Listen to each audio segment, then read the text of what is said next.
Emmanuel Plat. Roman Senamo. Nous sommes cofondateurs de l'équipe de soins spécialisée Plaît-il, ESS, en plaie et cicatrisation. En préambule, je pense qu'il est important de contextualiser l'environnement de la plaie chronique, qui est une entité nosologique très vaste, au carrefour de nombreuses spécialités. Le coût pour la collectivité est de plusieurs milliards d'euros par an, en fait très mal évalué, les évaluations sont très complexes à mener, et les activités qui y sont liées sont très mal valorisées. Aujourd'hui, les professionnels de santé, notamment de premier recours, font face à de nombreuses difficultés dans la prise en charge de leurs patients atteints de plaie chronique. On a identifié 3 grandes problématiques. D'une part, un manque de formation initiale, que ce soit les médecins ou les infirmiers.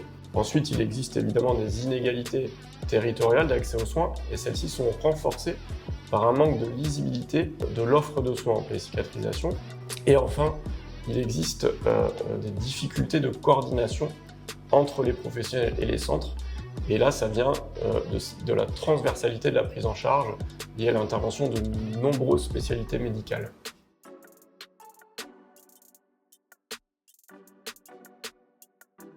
Alors, Plaît-il est innovant d'un point de vue organisationnel. C'est un nouveau modèle d'organisation professionnelle qui va apporter une réponse adaptée et cohérente aux soignants, notamment médecins généralistes et infirmiers libéraux, qui sont en difficulté dans la prise en charge à domicile de patients porteurs de plaies chroniques ou complexes. On s'appuie sur 4 volets organisationnels.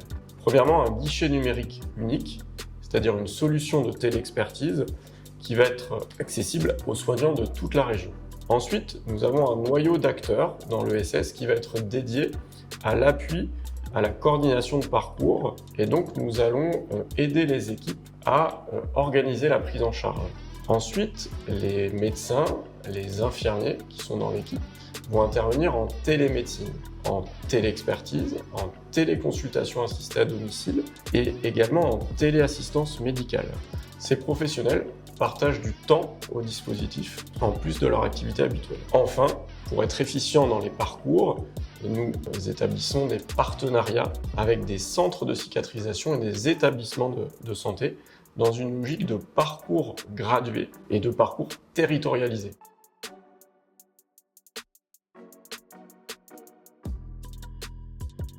L'ESS va fédérer plusieurs professionnels de santé.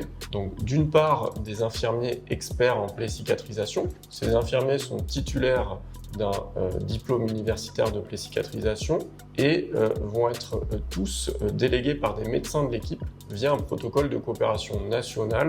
Ensuite, nous avons fédéré dans l'équipe des médecins de différentes spécialités. Médecins vasculaires, dermatologues, gériatres, chirurgiens orthopédiques. Ces professionnels, l'ensemble des professionnels vont intervenir donc en télémédecine sur le lieu de vie. Parallèlement, nous formalisons des partenariats avec les organisations de ville et principalement les CPTS. Nous proposons finalement un parcours en plaie cicatrisation clé en main en intégrant les ressources de ces CPTS, si elles existent, à l'ESS. Et enfin, donc, ces parcours territorialisés sont également définis avec les acteurs de 3e recours qui possèdent des plateaux techniques et des compétences appropriées, donc notamment les centres hospitaliers, les cliniques privées et voilà, principalement.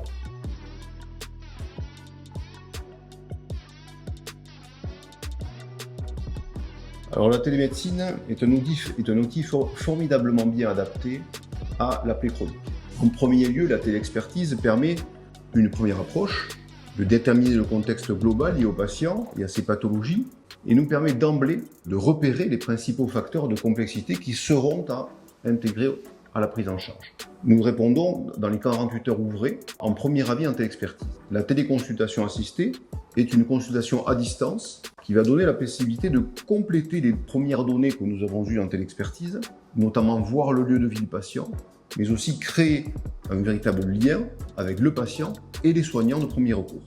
Il est également possible, grâce à cet outil, de guider à distance un infirmier pour réaliser des gestes, mais aussi de rassurer par rapport à certaines situations. En fait, le vrai défi, c'est d'amener les soignants à réaliser leur première téléconsultation. Car effectivement, il y a une réticence dans l'utilisation des outils numériques, mais une fois la première téléconsultation réalisée, l'obstacle est franchi et 90% des soignants referont appel à nos services.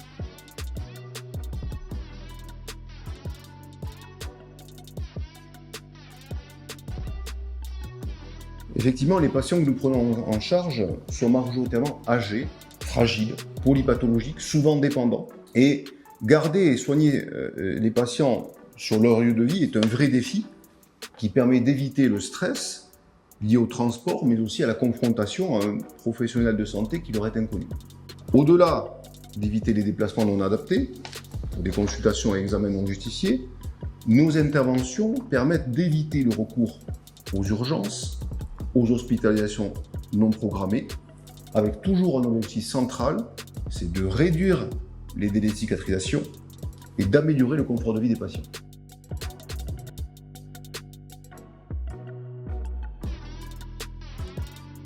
Nous croyons fermement que l'évolution vers plus de coopération entre professionnels de santé, via l'exercice coordonné, mais aussi via des possibilités de délégation de compétences, rendra le système de santé plus efficient, tout en abaissant son coût de fonctionnement. Nous nous inscrivons pleinement dans cette perspective, d'autant plus que notre modèle sera transposable sur d'autres territoires. Notre limite sera probablement liée, en revanche, au financement. Bien que nous ayons mis en place un outil très performant, il nécessite des moyens humains pour le faire fonctionner, notamment dans le cadre de la coordination, mais aussi dans le cadre du déploiement du dispositif. À l'heure actuelle, nous ne savons pas si nous pourrons bénéficier des enveloppes dédiées aux ESS, et même si nous étions éligibles, les financements de fonctionnement proposés seraient a priori déjà insuffisants.